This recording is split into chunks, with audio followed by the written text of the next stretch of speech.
Hey all, Peter Zeihan here, coming to you from breezy Colorado, and today we're going to talk about third parties in the American political system because none other than Elon Musk has now declared war on Trump, MAGA, and the Republican Party, and says he is going to launch his own party, the America Party, that is intended to run in the next federal elections in the year 2028. Okay, leaving aside the specific chances of a Musk-led party, deal with that later. Let's talk about how this usually works in the United States framework. So every generation or two, the United States political system goes through a seismic upheaval when the party coalitions of the past generation or two no longer fit for the day. So if you go back to the last time we had a reorganization in the aftermath of the Great Depression and World War II, we saw a lot of political factions jump sides. So for example, big business used to all be Democrats, they became Republicans.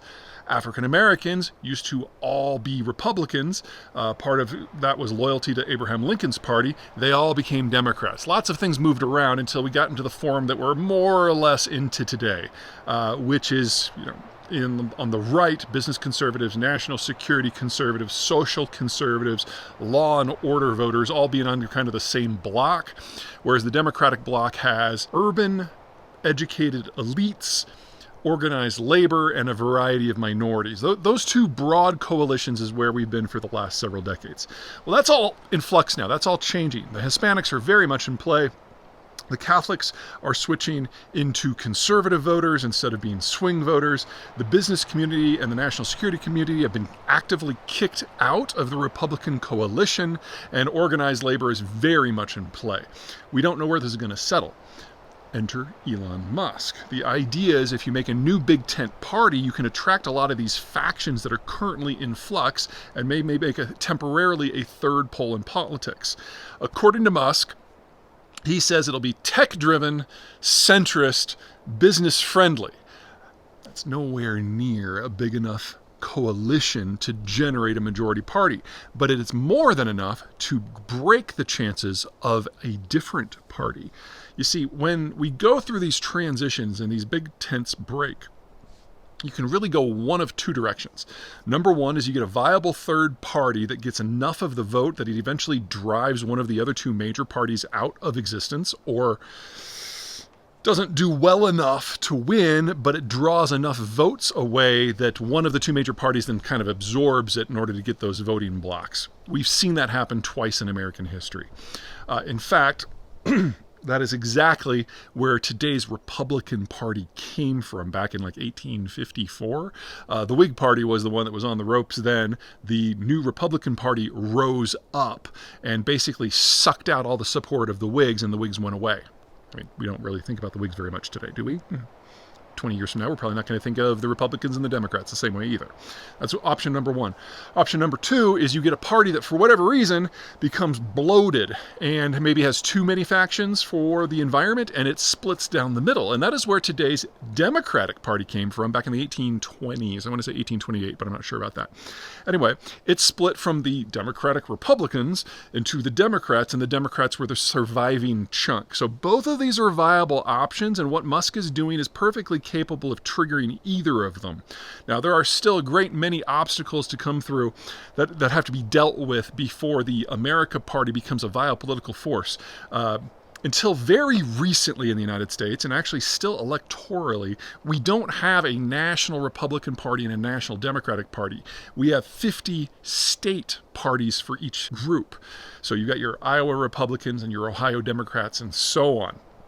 It's only under Donald Trump, where he's basically ejected most of the regional party leaders and most of the business voters and national security voters, that the Republican Party has coalesced into America's first true national party, but it's a party under one dude with no line of secession and no one who at the moment seems to have the charisma, the power, or the reach to pick up the baton for when he dies. And keep in mind that Trump is older now than Biden was when Biden became president. We all remember how that ended. Trump has basically become the Castro of American politics. When he goes down, he probably is going to take his entire political infrastructure with him, however that happens. Now, let's see, what else do I need to cover in this madness of American politics? Right, Musk, the America Party. He has to start not one party, he has to start 50 parties. He has to get on local ballots and local elections. He needs to get electors. He needs to get candidates. He needs thousands of candidates. The bare minimum amount of cash that is necessary to do that on a national basis to have any chance of national power is $100 million. Honestly, $1 billion would make more sense. Now, Musk has already given that much and more to Trump, and he has a lot more to lose if he has a falling out with Trump, so trying to shift the political balance at a national level again makes a lot of sense for him personally. The question is how much of his wealth can survive until the next political cycle. We're going to take this inside. Where was I before lightning interrupted us? All right, Musk's money. Tesla is the core of Musk's corporate empire, and it is arguably the most subsidized American company in history as a percentage of its sales revenue. And now all those incentives have gone away. Tesla has either sold enough cars that it doesn't qualify for a lot of the startup subsidies, and the Trump administration in the most recent legislation, the big beautiful bill, if you will, has basically removed any incentive for anyone to participate in things like carbon trading.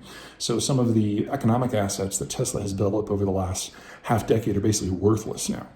And the entire Tesla corporate empire is backstopped by loans and stock in Tesla itself. So as Tesla basically goes away, because there really is no future for the company in a world where there's a trade spat with the Chinese, which is where all the batteries come from, the rest of the empire basically falls into a degree of debt that Musk can't bail out, and the idea of a government bailout now is probably beyond a possibility. And so we're looking at things like SpaceX probably being nationalized. Starlink is kind of up in the air.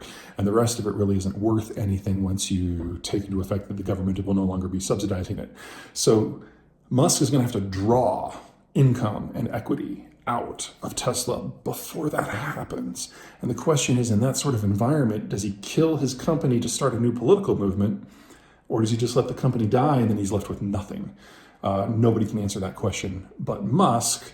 But all of Musk's investors know that that is the question. I mean, is this guy going to take what capital he can out of his company and destroy it for a political play when they want him to be working full-time trying to save the companies?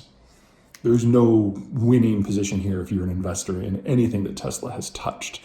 And whether or not this is the guy, somebody who has a tendency to be perfectly blunt, lie constantly, is going to be the kernel of a new political movement is kind of a stretch until you consider that that's already happened in the last 10 years.